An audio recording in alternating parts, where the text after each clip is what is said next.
30 পারা কোরআন শরীফের মধ্যে সবচাইতে দামি এবং মর্যাদাপূর্ণ আয়াত কোনটি তুমি বলো?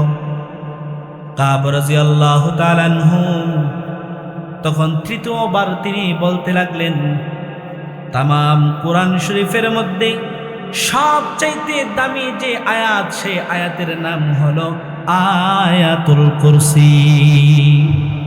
আয়াতুল কুরসি সবচাইতে বেশি সম্মানজনক মর্যাদাপূর্ণ একটি আয়াত। এই কথা যখন আল্লাহ রাসূলের কাছে বলেছেন,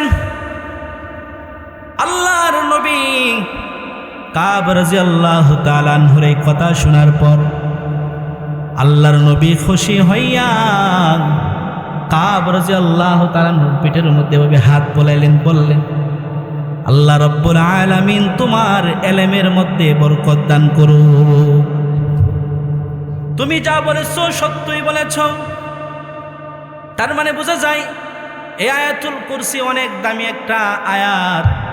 এই আয়াতের অনেক ফজিলত রয়েছে।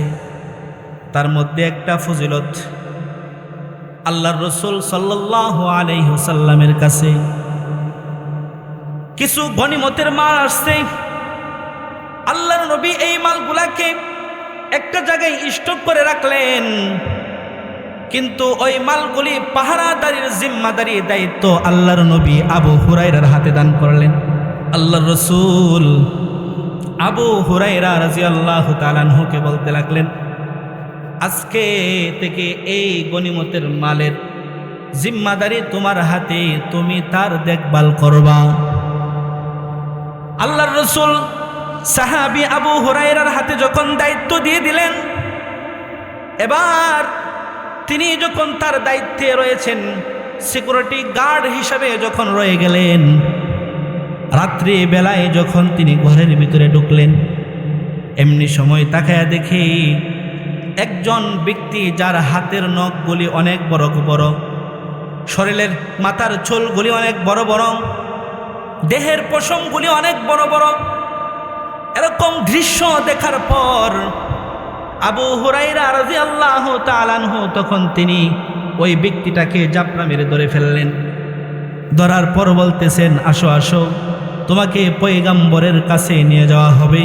তুমি তো চুরি করলা, তোমার চুরির বিচার করা হবে। এই কথা যেই মাত্র শুনলেন, চোর তখন বলতে লাগলেন, আবু হুরায়রা, আল্লাহর দোহাই দিয়ে বলি, আমার পেটে বড় ক্ষুধা, এমনকি আজ থেকে 1 দিন 2 দিন 3 দিন পর্যন্ত আমার ফ্যামিলিতে কোনো খাবার নাই। তোমাদের এখান থেকে 1 মুষ্টি খাবার, 1 মুষ্টি খেজুর নেওয়ার জন্য আমি আসছি। ও আবু হুরায়রা, দয়া মায়া করে আজকের মতো আমাকে তুমি ছেড়ে দাও, কিন্তু আমি ওয়াদা দিলাম আর আমি তোমার এই ঘরে আসবো না, চুরি করতে আসবো না। আবু হুরায়রা আল্লাহর রাসূলের সাহাবী, সাহাবীদের মন বড় নরম ছিলেন। আবু হুরায়রার কাছে যেই মাত্র কাকুতি মিনতি করে বলতে আরম্ভ করলেন, আবু হুরায়রা রাদিয়াল্লাহু তাআলা আনহুর দয়া লেগে গেল, ছেড়ে দিলেন। সকালবেলা যখন আবু হুরায়রা আল্লাহর নবীর দরবারে উপস্থিত হইলেন, আল্লাহর নবী তখন আবু হুরায়রাকে প্রশ্ন করলেন, আবু হুরায়রা, রাত্রি বেলায় তোমার কাছে যে মেহমান এসেছিল, সেই মেহমান কোথায়? তাকে কেন আনলা না? আবু হুরায়রা তখন বলতে লাগলেন, আল্লাহর রাসূল, আমার কাছে যে রাত্রে একজন চোর এসেছিল, মেহমান এসেছিল। ইয়া রাসূলুল্লাহ, আপনি কিভাবে জানলেন? আল্লাহর নবী তখন বলতে লাগলেন, আবু হুরায়রা, আজকে তোমার কাছ থেকে দয়া মায়া দেখায়া চলে গেছে, কিন্তু আগামী রাত্রেও আবার সে চুরি করার জন্য চলে আসবে। আবু হুরায়রা রাদিয়াল্লাহু তাআলা আনহু আবার যখন তার পরের রাত্রিতে ঘরের ভিতরে ঢুকলেন, আবারও দেখে গতকালকের নেই একজন ব্যক্তি যার হাতের নখগুলি বড় বড়, মাথার চুলগুলি অনেক বড়, দেহের পশমগুলি অনেক বড়, খেজুরের জায়গা থেকে, খনসা থেকে সে খেজুর নিয়ে তার ঝুড়ির মধ্যে নিতেছেন। এমন তো অবস্থায় আবু হুরায়রা আবারও তাকে যখন জাপটে মেরে ধরে ফেললেন, এবারও আবু হুরায়রার কাছে বলতে লাগলেন, আবু হুরায়রা, আমি তো কয়েকদিন যাবৎ উপবাস, আমার সন্তানগুলি বিবি পর্যন্ত অনাহার অবস্থায় রয়েছে। আবু হুরায়রা, এবারের মতো দয়া করে ছেড়ে দাও, আমি ওয়াদা দিলাম আর কোনোদিন এই গনিমতের মাল চুরি করার জন্য আসবো না। আবু হুরায়রা পূর্বের নিয়ে আবারও তাকে ছেড়ে দিলেন। আবারও যখন তাকে ছেড়ে দেওয়া হইল, আল্লাহ রাসূল বললেন, আবু হুরায়রা, যেই চোর তোমার ঘরে এসেছিল, যে তোমার কাছ থেকে কাকুতি মিনতি করে চলে গেছে, সেই ব্যক্তিটা চোরটা আবারও সে চুরি করার জন্য আসবে। আবারও সেই তৃতীয় রাত্রিতে ওই চোর আবার চুরি করার জন্য যখন ঘরে ঢুকছে, আবু হুরায়রা তখন তাকে আঞ্জা মেরে ধরে ফেললেন। এবার আর ছাড়া যাবে না, একদিন, 2 দিন, আজকে 3 দিন হয়ে গেছে, তোমার ওয়াদার খেলাফ করেছো, অতএব আজকে আর আমি তোমাকে ছাড়ব না। আমি তোমাকে আল্লাহর রসুলের দরবারে নিয়ে যাইব, আল্লাহর রসুল তোমাকে উপযুক্ত শাস্তি দিবে। এই কথা যেই মাত্র এই চোরকে বললেন, চোর তখন বলতে লাগলো, আবু হুরায়রা, আমি তোমাকে ওয়াদা দিচ্ছি আমি চলে যাব, কিন্তু এবারের মতো তুমি যদি আমাকে ছেড়ে দাও, তাহলে আমি তোমাকে একটা এলেম শিক্ষা দিয়ে যাব। যে এলেমটা শিক্ষা দেওয়ার কারণে যদি তুমি সেই এলেমটা পড়ো, যদি সে আয়াতটা তুমি পড়ো, জিন্দিগিতে তোমার ঘরে কোনোদিন চোর ঢুকবে না, শয়তান আসবে না, জিন্দিগিতে তোমার ঘর থেকে কোনো কিছু নাই হবে না, তোমার ঘরের ভিতরে চোর ঢুকতে পারবে না। এমন কথা যখন আবু হুরায়রার কাছে বললেন, সাহাবী এলেম শিক্ষার জন্য জীবনকে উৎসর্গ করে দিতে চায়। যেই মাত্র কথাটা শুনলেন, আবু হুরায়রা তাকে ছেড়ে দিলেন। ছেড়ে দেওয়ার পর তখন বলতেছেন, ঠিক আছে, আমি তোমাকে ছেড়ে দেব, তুমি আমাকে ওই এলেম, ওই আয়াতটা শিক্ষা দিয়া যাও। যাওয়ার সময় সেই শয়তান বলতে লাগলেন, আবু হুরায়রা, তুমি মনে করেছো আমি দুনিয়ার সাধারণ মানুষ? না না, আমি হইলাম শয়তান ইবলিস। অতএব আমি তোমাকে যে এলেমটা শিক্ষা দিয়ে যাব, এই এলেম, এই আয়াত যদি তোমার ঘরের ভিতরে পড়ো, সেই ঘরের ভিতরে কোনোদিন চোর আসবে তো দূরের কথা, শয়তান ইবলিসও প্রবেশ করতে পারবে না। আবু হুরায়রাকে বলতে লাগলেন, তাহলে শোনো, পড়ো, আল্লাহু লা ইলাহা ইল্লা হুয়াল হাইয়ুল কাইয়্যুম, আল্লাহু লা ইলাহা ইল্লা হুয়াল হাইয়ুল কাইয়্যুম, লা তাখুযুহু সিনাতুন ওয়ালা নাওম। এই পুরো আয়াতটা যখন তুমি তোমার ঘরের ভিতরে পড়বা, আবু হুরায়রা, তোমার ঘরের ভিতরে আর কোনোদিন চোর আসবে না। আল্লাহর রসুলের কাছে যাওয়ার পর আল্লাহর নবীর কাছে বলতে লাগলেন, ইয়া রাসূলুল্লাহ, ইয়া হাবিবাল্লাহ, চোর তো যাওয়ার সময় আমাকে এলেম শিক্ষা দিয়ে গেছে। নবীজি বললেন, এই চোর হলো শয়তান, শয়তান তোমাকে যে এলেম শিক্ষা দিয়ে গেছে, আয়াতুল কুরসি যেটা তোমাকে শিখাইয়া দিয়ে গেছে, এই আয়াতুল কুরসির আমল যদি তুমি করো, জিন্দিগিতে কোনোদিন তোমার ঘরের ভিতরে চোর ঢুকবে তো দূরের কথা, শয়তানও ঢুকতে পারবে না। এই আয়াতুল কুরসির অনেক ফজিলত। আল্লাহর রাসূল বলেন, কোন ব্যক্তি যদি 5 ওয়াক্ত নামাজের, ফরজ নামাজের পরে যদি কোনো ব্যক্তি আয়াতুল কুরসি তেলাওয়াত করে, এই ব্যক্তিটা আর আল্লাহর জান্নাতের মধ্যে শুধু মৃত্যুটাই বাকি থাকে। তার মানে হলো, যখন কোনো ব্যক্তি ফরজ নামাজের পর আয়াতুল কুরসি তেলাওয়াত করবে, আয়াতুল কুরসি তেলাওয়াত করা মানে হলো আল্লাহর জান্নাত তার জন্য ওয়াজিব হয়ে যাওয়া। এই জন্য আয়াতুল কুরসি পড়তে চাই তোমরা, মুহতারাম হাজিরিন। শুধু তাই নয়, মুফাসসিরিনে ইকরামগণ বলেন, এই আয়াতুল কুরসির মধ্যে আল্লাহু লা ইলাহা ইল্লাহু আল হাইয়ুল কাইয়ুম। আল হাইয়ুল কাইয়ুম যে দুইটা শব্দ, এই দুইটা শব্দ হলো ইসমে আজম।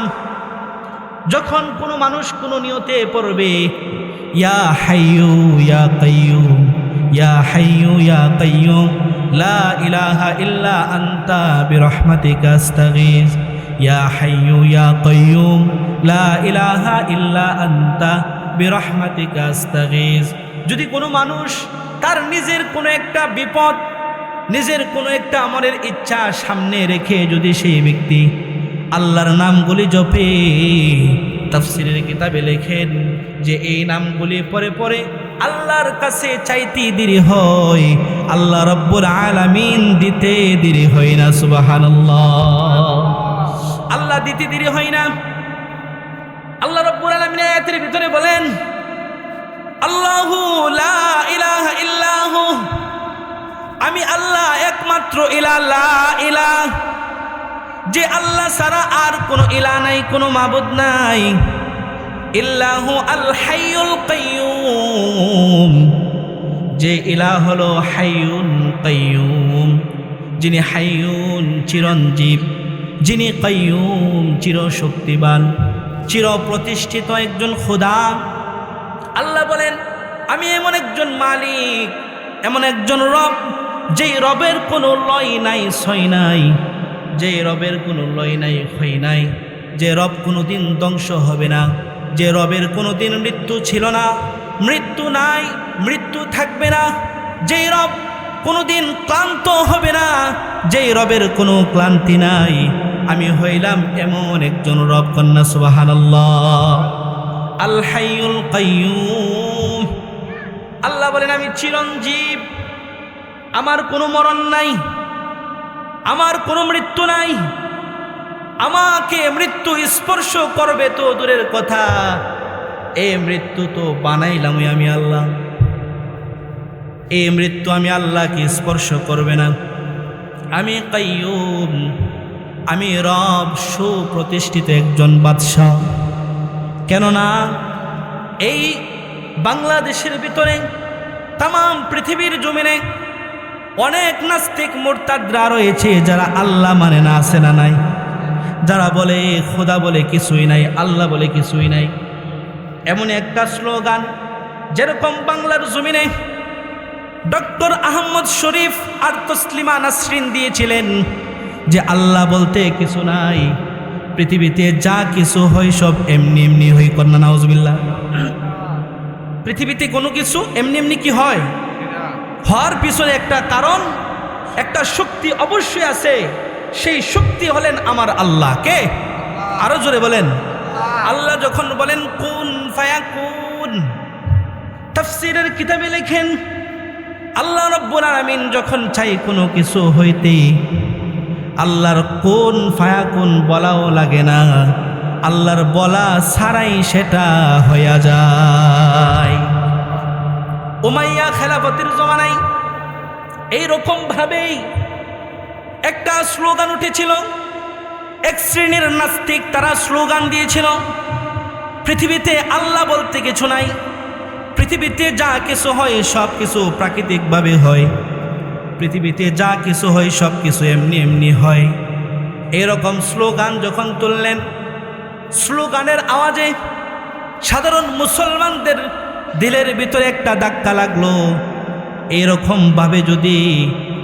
এইরকমভাবে যদি স্লোগান তুলে যে আল্লাহ বলতে কিছু নাই, তাহলে যারা মুসলমান, যাদের ভিতরে ঈমান রয়েছে, তারা পর্যন্ত বেঈমান হয়ে যাবে।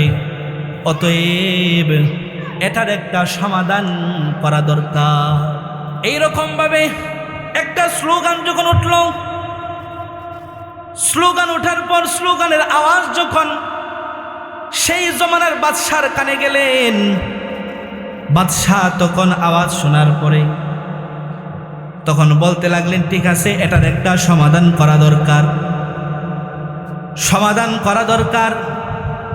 সমাধান কে করবে?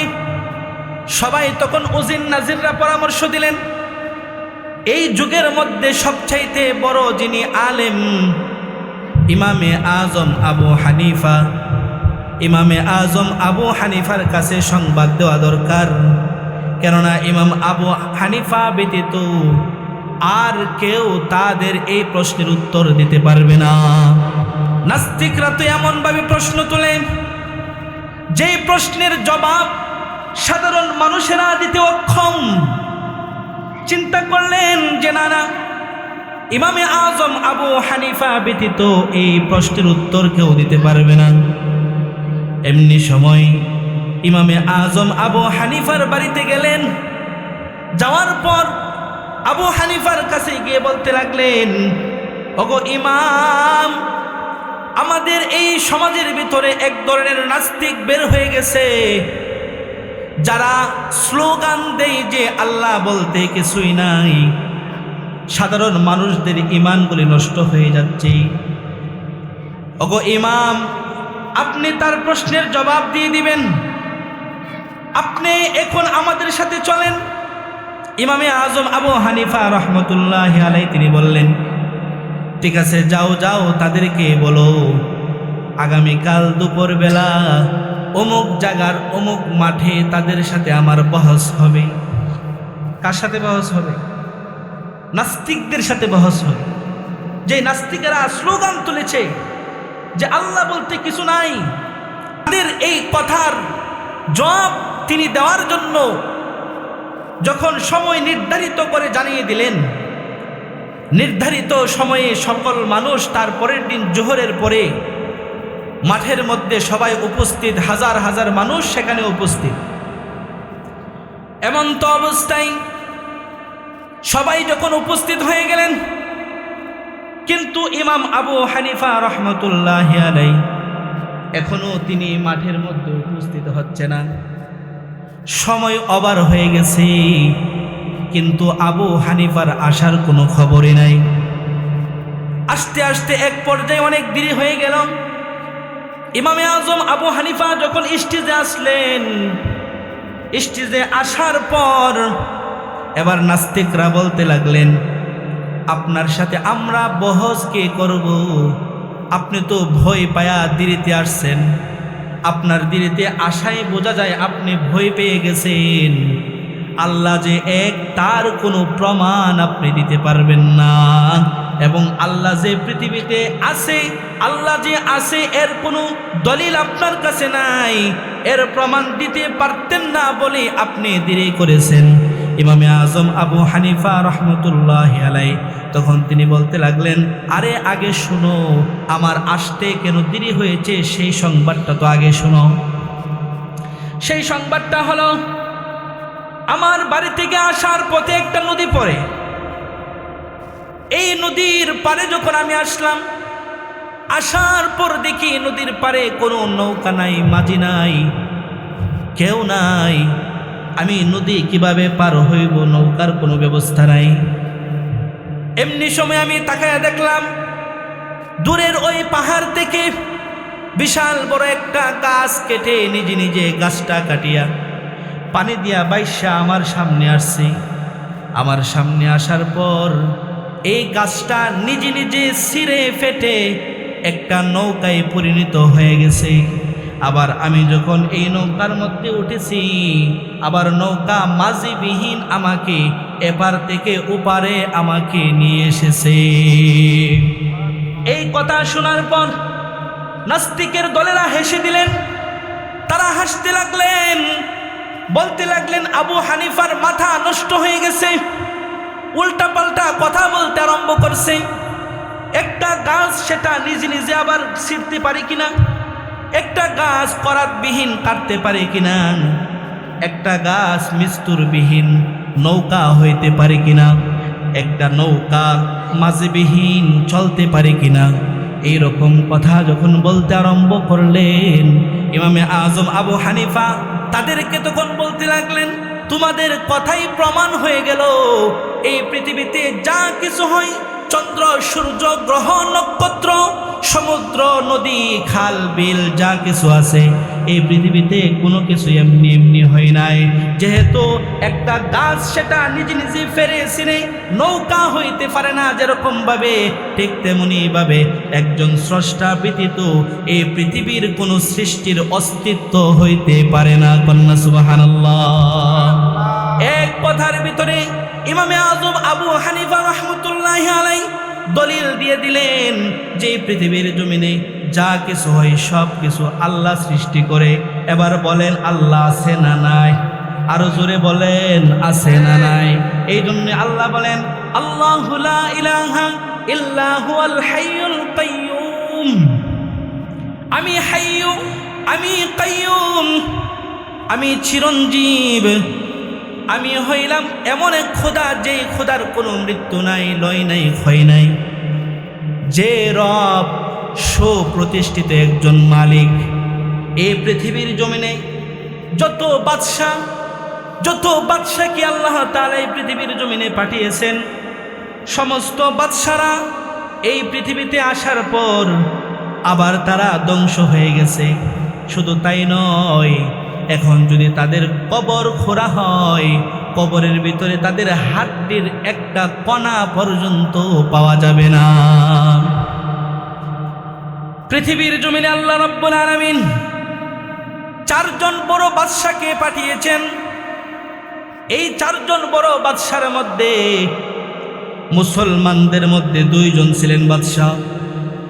একজনের নাম হলো বাদশা জুলকারনাইন, আরেকজনের নাম হলো বাদশা সুলাইমান পয়গম্বর। আর কাফেরদের মধ্যে দুইজন, একজন হলো বাদশা বুখতনসর, আরেকজন হলেন বাদশা নমরুদ। এই চারজন বাদশাকে আল্লাহ তাআলা পৃথিবীতে তামাম পৃথিবীর রাজত্ব দান করেছিলেন। শুধু তাই নয়, বাদশা জুলকারনাইনকে আল্লাহ রাব্বুল আলামিন এই তামাম জগতের বাদশাহী দান করেছিলেন। তাফসীরের কিতাবের মধ্যে লিখেন হযরতে জুলকারনাইনকে আল্লাহ রাব্বুল আলামিন একটা মুজিজা স্বরূপ ঘোড়া দান করেছিলেন। যেই ঘোড়াটার এত পাওয়ার আর এত বেগ ছিল, এই ঘোড়ার মধ্যে উঠে যখন তিনি ঘোড়ার পেটে চাবুক মারতেন, জুলকারনাইনের সেই ঘোড়াটা প্রতি কদমে কদমে 12,000 মাইল অতিক্রম করত। কন্যা সুবহানাল্লাহ। তাফসীরের কিতাবের ভিতরে লেখেন এই বাদশা জুলকারনাইন তার এই ঘোড়া দ্বারা তামাম পৃথিবী 2 বার ভ্রমণ করেছেন। সুবহানাল্লাহ। এই তামাম পৃথিবী বাদশা জুলকারনাইন 2 বার ভ্রমণ করেছেন। মৃত্যুর পূর্বে বাদশা জুলকারনাইনের সন্তানদেরকে বলতে লাগলেন, আমি যখন মৃত্যুবরণ করব, আমার মৃত্যুর পরে আমাকে যখন কাফন পরানো হবে, আমার 2টা হাত কাফনের কাপড়ের ভিতরে দিবা না, আমার 2টা হাত কাফনের কাপড়ের বাহিরে রাখবা। ঠিক তেমনি ভাবে জুলকারনাইনের মৃত্যুর পর যখন তাকে কাফন পরানো হইল, কাফন পরানোর পর তার 2টা হাত কাফনের বাহিরে রাখছে। খাটের উপর শোয়া বাদশা জুলকারনাইনকে যখন তাকে কবরের দিকে নিয়ে যাওয়া হয়, মানুষের দিকে এভাবে 2টা হাত পেতে আছে, 2টা হাত এভাবে মানুষদের কাছে দিয়ে রাখছে। দেখো দেখো, এই যে বাদশা জুলকারনাইন, যিনি নাকি তামাম জগতের বাদশা ছিলেন। শুধু তাই নয়, আল্লাহ রাব্বুল আলামিন এত শক্তি আর এত ক্ষমতা বাদশা জুলকারনাইনকে আল্লাহ দিয়েছিলেন। কিতাবের ভিতরে লিখেন জমিনের মধ্যে যদি পা দ্বারা বাদশা জুলকারনাইন আঘাত করতেন, তার পায়ের আঘাতে জমিন থর থর করে কাঁপতে আরম্ভ করত। সুবহানাল্লাহ। এত শক্তি আল্লাহ রাব্বুল আলামিন বাদশা জুলকারনাইনকে দিয়েছিলেন। কিন্তু এই বাদশা জুলকারনাইন পৃথিবীতে থাকতে পারেন না। এই বাদশা জুলকারনাইন পৃথিবী ছেড়ে চলে গেছে।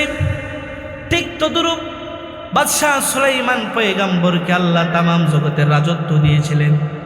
আল্লাহ রব্বুল আলামিন তাকে একটা কুরসি দান করেছিলেন, চেয়ার দান করেছিলেন, যে চেয়ারটা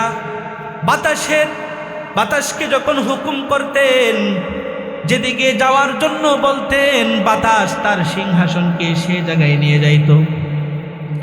এমন বাদশাহী আল্লাহ সুলাইমানকে দান করেছিলেন। কিন্তু আজকে দেখেন, বাদশাহ জুলকারনাইন পৃথিবীর জমিনে নাই, বাদশাহ সুলাইমান পৃথিবীর জমিনে নাই, বাদশাহ বুখতনসর এই দুনিয়ার জমিনে নাই, বাদশাহ নমরুদ এই পৃথিবীর জমিনে নাই। আল্লাহ রাব্বুল আলামিন এই জন্যই বলেছেন, আল হাইয়ুল কাইয়ুম, আল হাইয়ুল কাইয়ুম, আমি রব তো এমন একজন মালিক যিনি চিরঞ্জীব, যার কোনো মরণ নাই, মৃত্যু নাই। আমি এমন একজন রব যে রবের কোনো লয় নাই, ক্ষয় নাই। আমি এমন একজন মালিক যিনি সুপ্রতিষ্ঠিত। আমি রব দুনিয়ার কোনো মাখলুকের কাছে মুখাপেক্ষী নয়, বরং পৃথিবীর সমস্ত মাখলুক আমি আল্লাহর দিকে মুখাপেক্ষী। কন্যা সুবহানাল্লাহ। মুহতারাম হাজিরিন, এই জন্যই আল্লাহ রাব্বুল আলামিন বলেন, আমি তোমাদেরকে বানাইলাম, আমি তোমাদেরকে সৃষ্টি করলাম, কিন্তু বান্দা তোমাকে বানানোর একটা কারণ আছে, তোমাকে দুনিয়াতে বানায়া পাঠানোর একটা উদ্দেশ্য আছে। আল্লাহ এই উদ্দেশ্য সম্পর্কে বলেন, ওমা খালাকতুল জিন্না ওয়াল ইনসা ইল্লা লিয়াবুদুন, একমাত্র আমি আল্লাহর ইবাদতের জন্যই আমি আল্লাহ তোমাদেরকে বানাইলাম। আমি আল্লাহর ইবাদত করার জন্যই এই দুনিয়াতে তোমাদেরকে পাঠানোর উদ্দেশ্য। কন্যা সুবহানাল্লাহ। আল্লাহ আমাদেরকে দুনিয়াতে পাঠানোর উদ্দেশ্য আছে না নাই? নাকি উদ্দেশ্য ছাড়া আল্লাহ আমাদেরকে বানাইছেন? উদ্দেশ্য আছে। উদ্দেশ্য হলো আল্লাহর ইবাদত করা। আল্লাহ বলেন, বান্দা আমাকে ডাকো, আমাকে ডাকো, যা চাইবা আমি আল্লাহর কাছে চাও, আমি আল্লাহ দেওয়ার জন্য প্রস্তুত রয়েছি। আল্লাহকে যখন কোনো বান্দা একবার আল্লাহ কয়া ডাকে, আল্লাহ তার এই এক ডাকের বদলতে আল্লাহ তাআলা ৭০ বার তার জবাব দিতে থাকে। কন্যা সুবহানাল্লাহ। ৭০ বার আল্লাহ জবাব দান করেন। এখন প্রশ্ন হতে পারে, হুজুর আমরা আল্লাহকে একবার আল্লাহ বলে ডাক দিলাম, কিন্তু আল্লাহ আমাদের ডাকে ৭০ বার জবাব কিভাবে দেই? এটা যদি আপনাকে আমি এই আধুনিক যুগের সৃষ্টি দিয়ে যদি আপনাকে বোঝাইতে চাই, এই যে এখন লাইটের আবিষ্কার, যদি ৭০টা লাইটকে একটা সুইচের মধ্যে ফিট করা হয়, তাহলে একটা সুইচের টিপে ৭০টা লাইট জ্বলবে কি জ্বলবে না? আরো জ্বলে পারে? একটা সুইচের টিপে ৭০টা লাইট জ্বলে যাবে। একটা মাইকের আওয়াজে, একটা মাউথের আওয়াজে ৭০টা মাইকের আওয়াজ হবে কি হবে না?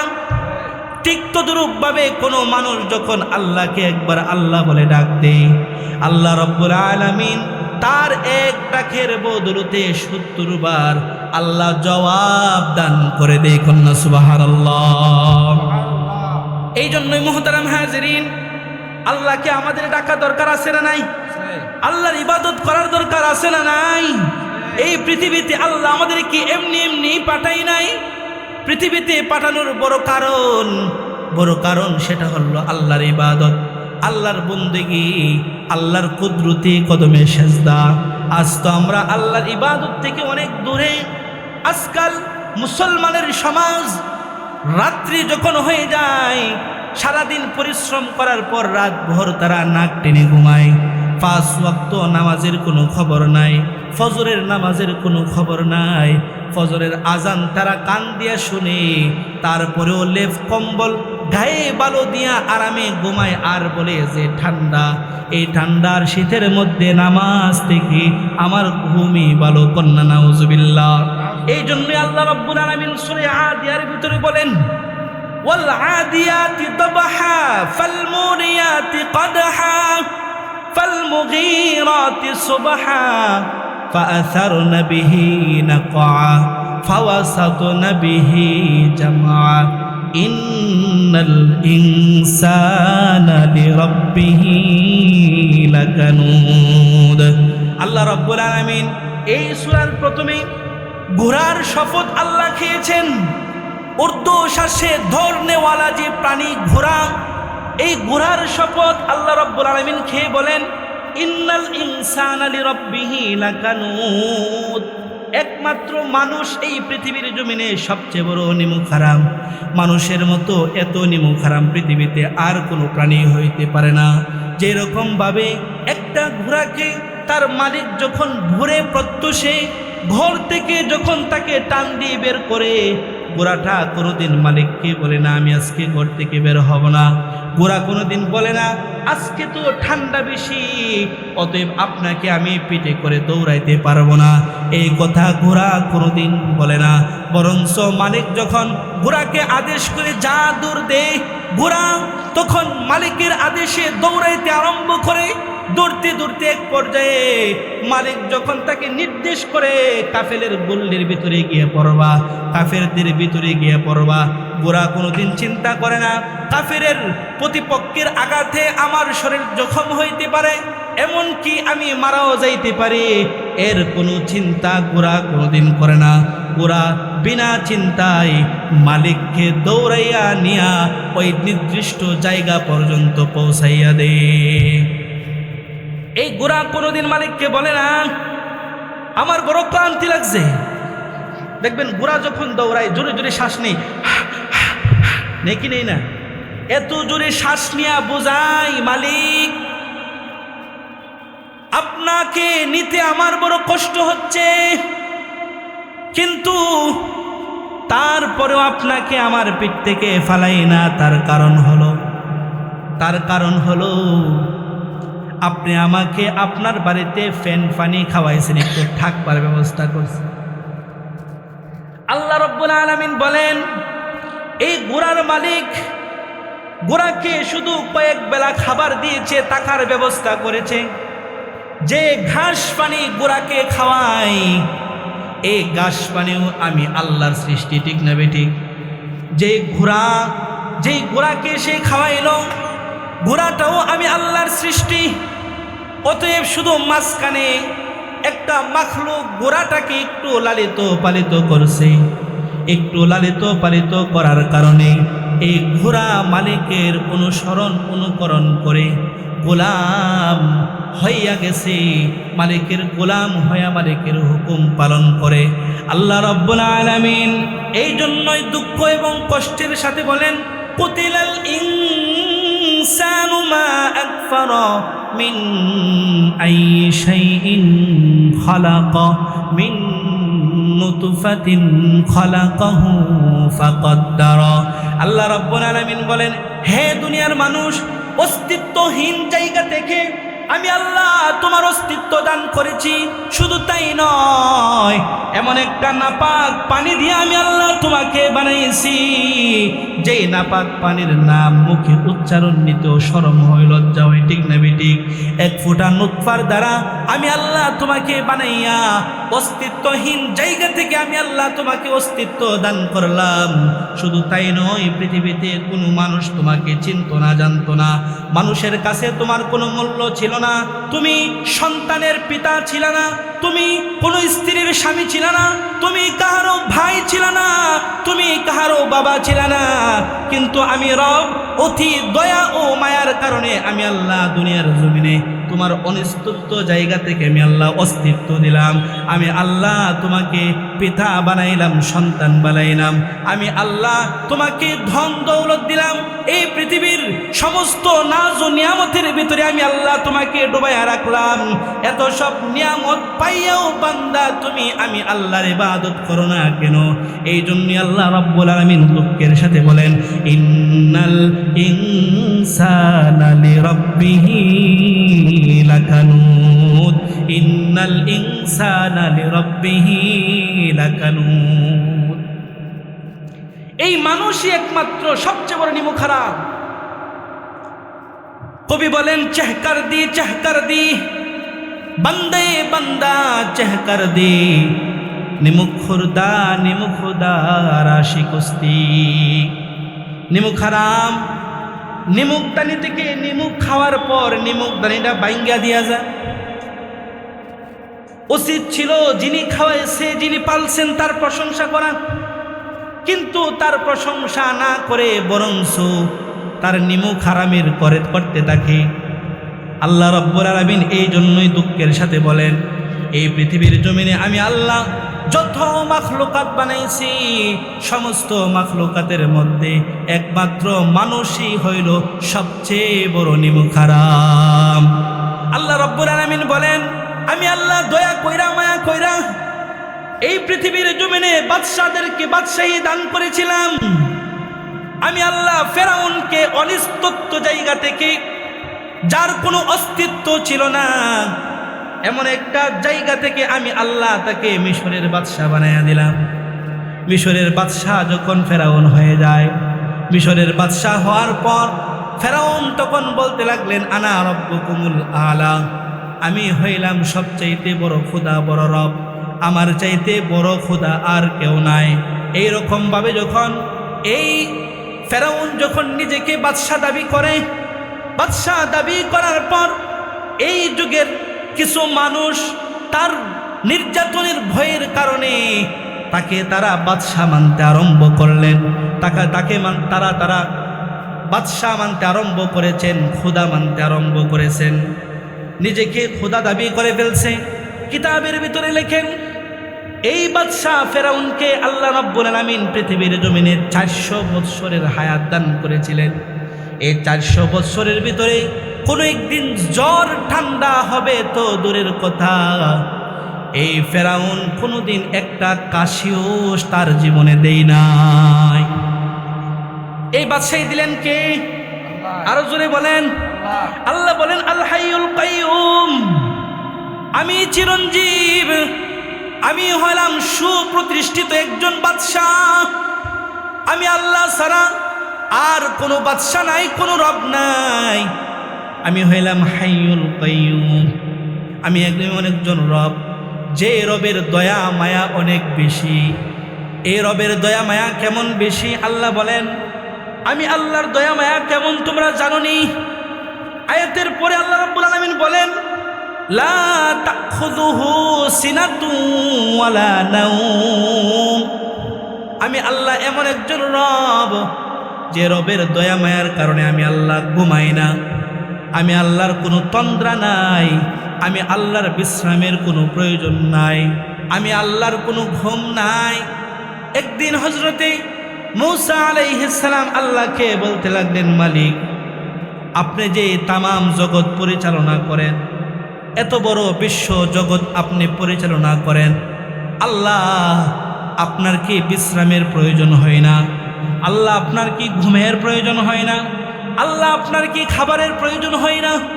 রব্বে কারীম পয়গম্বর মূসাকে বোঝানোর জন্য বলেছিলেন, ওরে পয়গম্বর মূসা, তোমার 2 হাতে 2টা পানির গ্লাস নিয়ে দাঁড়াও। পানি ভর্তি 2টা পানির গ্লাস নিয়ে যখন দাঁড়াইলেন, ঘুম দেওয়ার মালিককে, আরো জোরে বলেন, ঘুম দেওয়ার মালিক আল্লাহ। যেই মাত্র পানির গ্লাস 2টা হাতে নিয়ে দাঁড়ায় রয়েছে তুর পাহাড়ে, আল্লাহ রাব্বুল আলামিন এমনি সময় মূসা আলাইহিস সালামকে ঘুম দান করলেন। যেই মাত্র তিনার চোখের মধ্যে ঘুম চলে আসছে, এমনি সময় ঘুম আসলে আমাদের একটা অভ্যাস হলো জিমুনি আসা। আমাদের ঘুম আসলে হবে জিমাই, জিমাই কি জিমাই না? মূসা আলাইহিস সালামকে যখন আল্লাহ ঘুম দিলেন, এমনি সময় তিনি জিমাইতে আরম্ভ করছে। যেই মাত্র জিমুনি তার চোখে চলে আসছে, এই তন্দ্রা যখন তার মধ্যে চলে আসলো, এমনি সময় পয়গম্বর মূসা আলাইহিস সালামের হাত থেকে 2টা গ্লাস পরে জমিনের মধ্যে পড়ে ভেঙ্গে চূর্ণ বিচূর্ণ হইয়া যায়।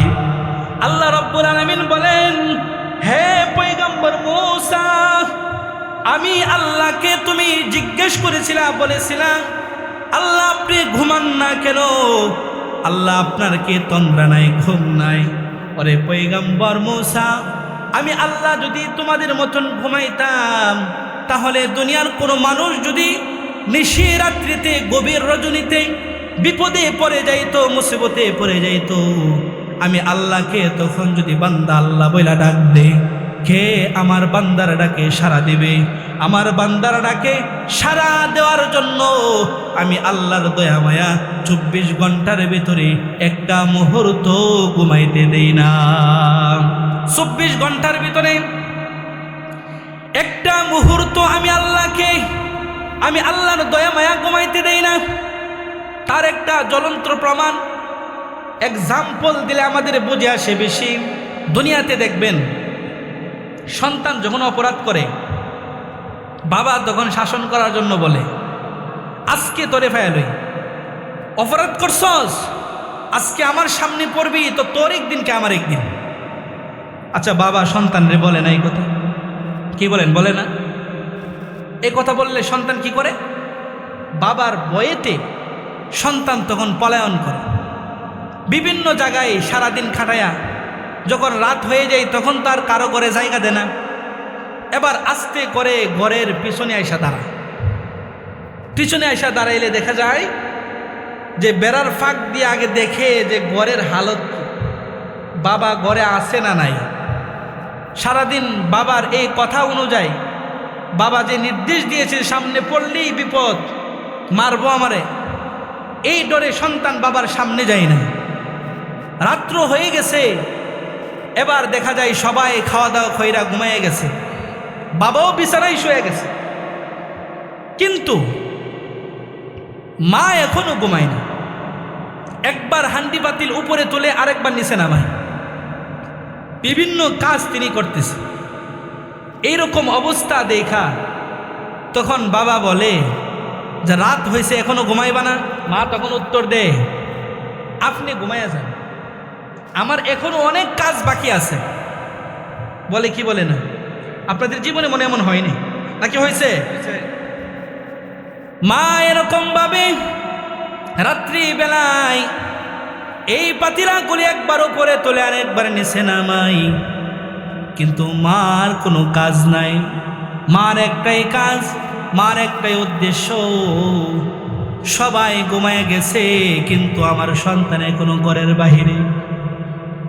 গভীর রজনীতে আমার এই সন্তান যদি কোনো মুসিবতের মধ্যে পড়ে যায়, যদি আমার সন্তান কোনো বিপদের মধ্যে পড়ে যায়, আর আমি মা যদি রাত্রিভর বিছানার মধ্যে ঘুমাইতে থাকি, আমার এই সন্তানের ডাকের জবাব কে দেবে রে? আমার সন্তানের ডাকের জবাব দেওয়ার জন্য আমি মায়ের চোখে ঘুম নাই, আমি মা ঘুমাই না। আল্লাহ রাব্বুল আলামিন এমনি সময় বলতে থাকেন, লা তাখুযুহু সিনাতু ওয়ালা নাওম। ও দুনিয়ার মানুষ, তোমাদের প্রতি আমার এত দয়া মায়ার ভালোবাসা, যে দয়া মায়া আর ভালোবাসার কারণে 24 ঘন্টার ভিতরে আমি আল্লাহ একটা মুহূর্ত আমার দয়া মায়া আমাকে ঘুমাইতে দেই না। 24 ঘন্টা আমি আল্লাহ সজাগ। ও মুসা, তোমার একটু তন্দ্রা আসছে মাত্র, হাত থেকে গ্লাস পরে ভেঙ্গে চূর্ণ বিচূর্ণ হয়ে গেছে। আমি আল্লাহর কুদরতি হাতের মধ্যে তামাম পৃথিবীর রশি আমি আল্লাহ টাইট করে ধরে রাখছি। আমি আল্লাহর হাত থেকে যদি একটা মুহূর্তের জন্য এই রশি ছুটিয়া যায়, তামাম জগৎ এই কাছের মতো ভেঙ্গে চূর্ণ বিচূর্ণ হয়ে যাবে। এই জন্য আল্লাহ রাব্বুল আলামিন বলেন, লা তাখুযুহু সিনাতু ওয়ালা নাওম। আমি আল্লাহর কোনো ঘুম নাই, তন্দ্রা নাই। আমি আল্লাহ হাইয়ুল কাইয়ুম, আমি রব চিরঞ্জীব। এই জীবের, এই রবের কোনো মৃত্যু নাই, কোনো ধ্বংস নাই। ও দুনিয়ার মানুষ, এই পৃথিবীতে রেখিতে কিসের এত বড়াই? দুনিয়ার জমিনে কত বড় বড় বাদশাকে আল্লাহ পাঠাইছে, কিন্তু কোনো বাদশাহ এই দুনিয়ার তামাম জগতের বাদশাহী পাওয়ার পরেও, ক্ষমতা পাওয়ার পরেও তাদের শেষ ঠিকানা হয়ে গেছে কবর। তাদের শেষ ঠিকানা হয়ে গেছে কবর, শেষ বিছানা হয়ে গেছে কবর। এই দুনিয়ার জমিনে কেউ থাকতে পারেন না। যেহেতু এই দুনিয়ার জমিনে এত বড় বড় বাদশা আল্লাহ পৃথিবীতে পাঠাইছে, তারাই যেহেতু এই দুনিয়ার জমিনে থাকতে পারেন নাই, আপনি আমি কি মনে করছি দুনিয়ায় থাকবো নাকি না? দুনিয়া থেকে তো যাইতে হবে, কি বলেন? আল্লাহ রাব্বুল আলামিন কোরআনে বলেন, আইনামা তাকুনু ইউদরিকুমুল মাউতু ওয়ালাউ কুনতুম ফি বুরুজিম মুশাইয়াদা। ও দুনিয়ার মানুষ, যতই চেষ্টা করো না কেন মৃত্যু থেকে পলায়ন করার জন্য, কিন্তু জানিয়া রাখো এই মৃত্যু থেকে পলায়ন করে দুনিয়ার জমিনে কেউ বাঁচতে পারে নাই। অতএব তোমরাও এই মৃত্যু থেকে বাঁচতে পারবা না। অন্য জায়গায় বলেন, কুল ইন্নাল মাউতাল্লাযী তাফিররুনা মিনহু ফাইন্নাহু মুলাকীকুম সুম্মা তুরাদ্দুনা ইলা আলিমিল গায়বি ওয়াশ শাহাদাতি ফায়ুনাব্বিউকুম বিমা কুনতুম তা'মালুন। এই পৃথিবীর জমিনে সৃষ্টি যেহেতু হয়েছে, যেহেতু এই পৃথিবীর জমিনে আমরা আসছি, মৃত্যু একদিন হবে। এই মৃত্যুর হাত থেকে কেউ রেহাই পাইতে পারে না। আল্লাহ তাআলা এই জন্য কোরআনে বলেন, ওমা তাদরি নাফসুম মাযা তাকসিবু গাদাম। এই পৃথিবীর জমিনে কখন কি খাবে, একটা মানুষ আগামীকাল কি খাবে, কোথায় থাকবে, কোথায় যাবে কেউ জানে না। জানে নাকি? আমরা এই দুনিয়াতে যারা আছি, বর্তমানে এখানে যারা বসে আছি, আমরা কেউ জানি না আল্লাহ রাব্বুল আলামিন আমাদের নসিবে আগামীকাল কি রাখছে, কোথায় গিয়ে কি খাবো, কি পান করব, কোথায় আমাদের মৃত্যু হবে কেউ জানে না।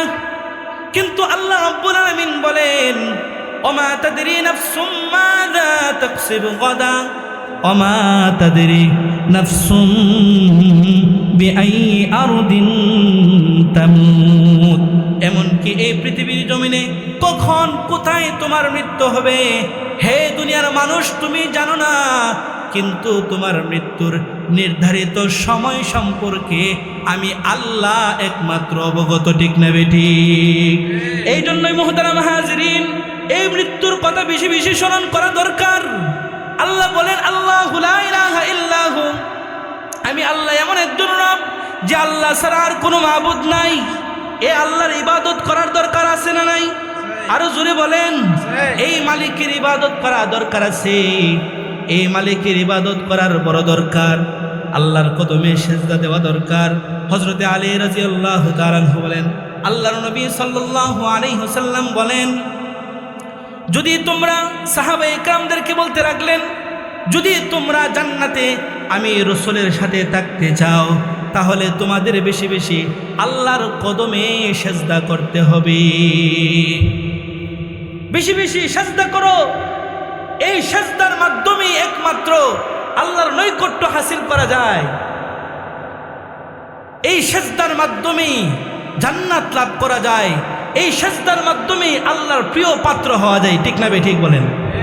মুহতারাম হাজিরিন, এই মালিকের ইবাদত করা দরকার। মৃত্যু যখন কোনো মানুষের সামনে চলে আসবে, এই মানুষটার আর কোনো সুযোগ থাকে না। মুহতারাম হাজিরিন, দুনিয়ার জমিনে মানুষের বাহাদুরের কোনো শেষ নাই। কেউ টাকার গরম দেখায়, কেউ সম্পদের গরম দেখায়, কেউ নিজের বংশের গরম দেখায়, আবার কেউ ক্ষমতার গরম দেখায়। দেখায় কি দেখায় না? আল্লাহ রাব্বুল আলামিন বলেন, দুনিয়ার জমিনে এই ক্ষমতা, টাকা পয়সা, ধন সম্পদ, যত কিছুর বড়াই, যত কিছুর অহংকার, যত কিছুর বাহাদুরি দুনিয়ার জমিনে দেখাও না কেন, কিন্তু জানিয়ে রাখো মৃত্যু তোমাকে ছাড়বে না। এই মৃত্যুর হাত থেকে দুনিয়ার কোনো বাদশাহ, দুনিয়ার কোনো ক্ষমতা, দুনিয়ার কোনো সম্পদ তোমাকে বাঁচায় রাখতে পারবে না। মরণ এমন এক জিনিস, যখন কারো সামনে চলে আসে মালাকুল মউত, আল্লাহর নবী বলেন, এই ব্যক্তি দুনিয়াতে থাকার আর কোনো সুযোগ নাই। মালাকুল মউত তার জান নিয়ে যায়। মুহতারাম হাজিরিন, এই জন্যই দেখবেন মানুষ যখন মৃত্যুবরণ করে, মানুষ মৃত্যুবরণ যখন করে, মানুষ মৃত্যুবরণ করার 40 দিন পূর্বে মানুষের মৃত্যুর কিছু নমুনা দেখা যায়। মানুষগুলি দেখা যায় দুনিয়া থেকে আলাদা হয়ে যায়। আগে 4 হোস্টেলে বৈশা কথা বলতে, আড্ডা দিতে ভালো লাগতো, বন্ধু বান্ধবদের সাথে কথা বলতে ভালো লাগতো। বিভিন্ন জায়গায় সফর করতে ভালো লাগতো, এমনকি ব্যবসায় বসতে ভালো লাগতো। মৃত্যুর 40 দিন পূর্বে মানুষটার খাওয়া দাওয়া বন্ধ হয়ে যায়, মানুষটা দুনিয়া থেকে যেন আস্তে আস্তে আলাদা হয়ে যায়। 40 দিনের পূর্বে আজরাইল আলাইহিস সালাম এই মৃত ব্যক্তির অর্থাৎ যিনি মৃত্যুবরণ করবেন ওই ব্যক্তির কানাকানি আইসা বলতে লাগেন, আর কিন্তু বেশি দিন নাই, তুমি কিন্তু দুনিয়ার জমিনে আর বেশি দিন থাকবে না। এইরকমভাবে মৃত্যুর 3 দিন আগে 1 দিন আগে এইরকমভাবে কানাকানি আইসা মালাকুল মউত বলিয়া যায়। আবার যখন নির্ধারিত সময় চলে আসে, নির্ধারিত সময় চলে আসে যখন মালাকুল মউত আর দেরি করে না, সঙ্গে সঙ্গে তার দেহের ভিতর থেকে রূহটাকে ছিনাইয়া আল্লাহর আরশে নিয়ে যায়। এই দুনিয়ার জমিনে কেউ থাকতে পারে না। আল্লাহ রাব্বুল আলামিন এই দুনিয়ার জমিনে বাদশাদেরকে থাকতে দেন নাই, তামাম জগতের বাদশাই দিছে, তারাই থাকতে পারে নাই। মুহতারাম হাজিরিন, এইগুলা থেকেই বোঝা যায় এই দুনিয়ার জমিনে কোনো মানুষ চিরস্থায়ী নয়। যারা আছে, যা কিছু আছে দুনিয়ার সব কিছুই ক্ষণস্থায়ী। এই ক্ষণস্থায়ী জিন্দেগি নিয়ে আমাদের এত বড়াই, এত কিছু। আজ 5 ওয়াক্ত নামাজের জন্য 10 মিনিট করে আমরা দিতে পারি না। 5 ওয়াক্ত নামাজের 10 মিনিট করে 50 মিনিট সময় আমরা মসজিদে দিতে পারি না। আমাদের এতই ব্যস্ততা। মুহতারাম হাজিরিন, যখন মৃত্যু চলে আসবে, আল্লাহ রাব্বুল আলামিন কোরআনের ভিতরে বলেন, মৃত্যুর সামনে চলে আসার পর এবার আল্লাহর কাছে এসে বলতে থাকবে, আল্লাহ আমাকে আর একটু রুখসত দেন, একটু সময় দেন। ওগো মালিক, এই পৃথিবীর জমিনে যতদিন ছিলাম তোমার ইবাদত করি নাই। আল্লাহ তোমাকে তো আমি ডাকি নাই, আল্লাহ তোমার গোলামি আমি করি নাই। আল্লাহ মসজিদের দিকে, আয় আল্লাহ 5 ওয়াক্ত নামাজের বেলায় মুয়াজ্জিন 5 বার হাইয়া আলাস সালাহ হাইয়া আলাল ফালাহ বলে বলে ডাকছে, কিন্তু তার ডাকে সাড়া দিয়া আমি মসজিদে যাই নাই। আয় আল্লাহ, আমি তো নামাজ থেকে দূরে থাকতাম, রোজা থেকে দূরে থাকতাম, হজ থেকে দূরে থাকতাম, যাকাত দেওয়া থেকে দূরে থাকতাম, ইবাদত বন্দেগী থেকে দূরে থাকতাম। মালিক, তোমার দরবারে আমার ফরিয়াদ, আয় আল্লাহ আরেকটু সময়, আরেকটু রুখসত তুমি আমাকে দাও। ওগো আল্লাহ, আরেকটু সুযোগ দিয়া যদি দুনিয়ার জমিনে তুমি আমাকে ছাড়িয়া দাও, ওয়াদা দিলাম জিন্দেগি ভর তোমার ইবাদত করব। শুধু তাই নয়, ঘর বাড়ি, সন্তান, বিবি বাচ্চা সব কিছু ছাড়িয়া দিয়া জঙ্গলার ভিতরে গিয়া আল্লাহ আমি তোমার গোলাম হইয়া যাইব। আল্লাহ রাব্বুল আলামিন বলেন, এই মালাকুল মউত সামনে চলে আসার পর নিজেকে সংশোধন করার আর কোনো সুযোগ থাকে না, দুনিয়াতে তাকার আর কোনো সুযোগ থাকে না। মালাকুল মউত সামনে চলে আসলে এই পৃথিবীতে তাকার আর কার কোনো অধিকার নাই, দুনিয়া থেকে চলে যাইতেই হবে। আজরাইল আলাইহিস সালাম একদিন আল্লাহ রাব্বুল আলামিন আজরাইলকে বলতে লাগলেন, আজরাইল আচ্ছা বলো তো দেখি, এই পৃথিবীর জমিনে 2 জন মানুষের জান কবজ করার সময় তোমার মায়া লাগছিল, এই 2 জন মানুষের কথা কি তোমার মনে আসেনি? আজরাইল তখন বলতে লাগলেন, আল্লাহ জি অবশ্যই আমার মনে আছে। 2 জন মানুষের জান কবজ করার সময় আমার বড় মায়া হয়েছিল, কষ্ট হয়েছিল, আমার কলিজাটা ছিঁড়ে গিয়েছিল। আল্লাহ, এই 2 জন মানুষের মধ্যে একজন ছিলেন পয়গম্বর, আপনার নবী, আপনার হাবিব মুহাম্মাদুর রাসূলুল্লাহ সাল্লাল্লাহু আলাইহি ওয়াসাল্লাম। আরেকজন ব্যক্তি ছিলেন যিনি ছিলেন সাদ্দাতের মা। এই সাদ্দাতের মা যখন তাকে পেটে ধারণ করে অন্তঃসত্ত্ব অবস্থায়, প্রসবের পূর্বে সাদ্দাতের বাবা মৃত্যুবরণ করার পর সাদ্দাতের মা তার বাবার বাড়িতে যাওয়ার জন্য যখন নৌকার মধ্যে উঠেছে, স্টিমারের মধ্যে উঠেছে, জাহাজে ওঠার পর এমনি সময় জাহাজটা যখন সমুদ্রের মাঝখানে গেছে, আল্লাহ জাহাজটা সমুদ্রের মাঝখানে যাওয়ার পর তুমি হুকুম করেছিলা এই জাহাজটাকে ঝড় তুফানের কবলে পালাইয়া যেন ভেঙ্গে চূর্ণ বিচূর্ণ করিয়া দেয়। আয় আল্লাহ, তোমার হুকুমে এই সমুদ্রের ভিতরে জাহাজটাকে ঝড়ের কবলে পড়ে চূর্ণ বিচূর্ণ হয়ে যায়, ভেঙ্গে যায়। আল্লাহ একটা তক্তার মধ্যে, জাহাজের একটা তক্তার মধ্যে একটা অন্তঃসত্ত্বা গর্ভবতী মহিলা ছিল, যার গর্ভের ভিতরে ছিল সাদ্দাত। আল্লাহ যে মাত্র এই তক্তার উপরে তোমার কুদরতে ফেরেশতারা এই সাদ্দাতের মাকে যখন উঠাইয়া দিছে, আল্লাহ তুমি তো অবশ্যই আমাকে নির্দেশ করেছিলাম এই সাদ্দাতের মায়ের জান কবজ করার জন্য। যেই মাত্র সাদ্দাত দুনিয়ার জমিনে আসছে, একটা সন্তান যখন তার মায়ের পেট থেকে দুনিয়ার জমিনে আসে, একটা সন্তান দুনিয়াতে আসার পর এই সন্তানের একটা ক্ষুধা লাগে, খাবারের প্রয়োজন হয়, মায়ের স্তন থেকে দুধ দেয়, তখন সন্তানের ক্ষুধা নিবারণ হয়, মায়ের কাছেও ভালো লাগে। আল্লাহ যখন এই সাদ্দাত তার মায়ের গর্ভ থেকে দুনিয়ার জমিনে আসছে, এমনি সময় তুমি আমাকে হুকুম করেছিলা এই সমুদ্রের উপরে বাসন্ত অবস্থায় তক্তার উপরে সাদ্দাতের মায়ের জান কবজ করার জন্য। আল্লাহ আমি তোমার হুকুম মানতে গিয়া সঙ্গে সঙ্গে সাদ্দাতের মায়ের জান আমি কবজ করেছিলাম। আল্লাহ রাব্বুল আলামিন বলেন, ওরে আজরাইল, ওই সময় তোমার বড় মায়া হয়েছিল, কিন্তু তুমি কি জানো এই সাদ্দাতকে আমি আল্লাহ কত দয়া মায়া করিয়া লালিত পালিত করছি। শুধু তাই নয়, এই সাদ্দাতকে আমি আল্লাহ এত বড় বাদশাহী দান করেছিলাম, যে সাদ্দাত আমি আল্লাহর সাথে পাল্লা দিয়া এই দুনিয়ার জমিনে একটা জান্নাত বানাইছিল। ঠিক না ঠিক? একটা জান্নাত বানাইছিল আমি আল্লাহর সাথে পাল্লা দিয়া। পাল্লাটা কি? আল্লাহ রাব্বুল আলামিন এই সাদ্দাতকে এই তক্তার উপরে, তার মা তো মৃত, দুধ পান করাইবে কে? আল্লাহ রাব্বুল আলামিন সমুদ্রের পানিকেও বললেন, ওরে সমুদ্রের পানি নীরব হয়ে যাও। সমুদ্রের হাওয়া বাতাসকে বললেন, নীরব হয়ে যাও।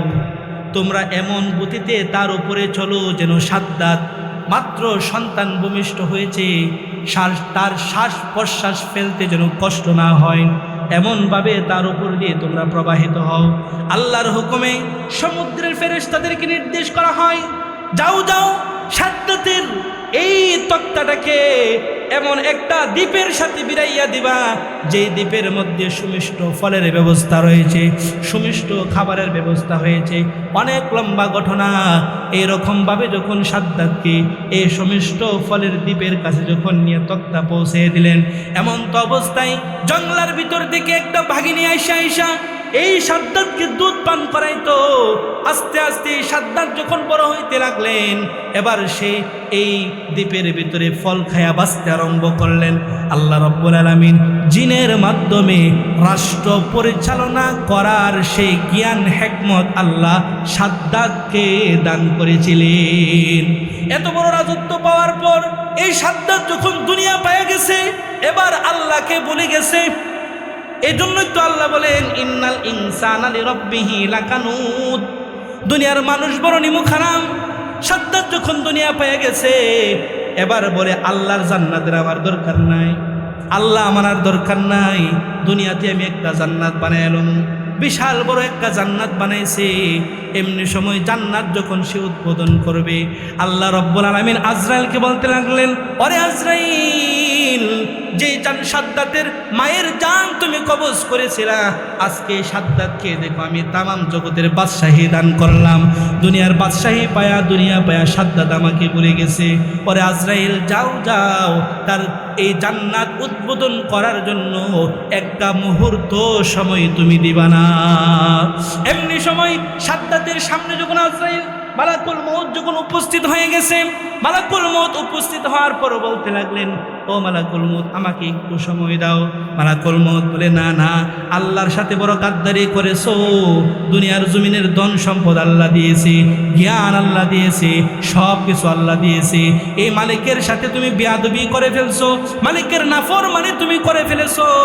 অতএব এই দুনিয়ার জমিনে একটা মুহূর্ত বাঁচার, বেঁচে থাকার ক্ষমতা তোমাকে দেওয়া হবে না।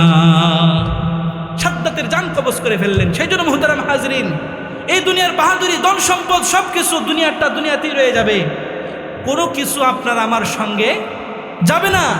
এই জন্য মুহতারাম হাজরিন, আল্লাহর দিকে মুতাওয়াজ্জ হন।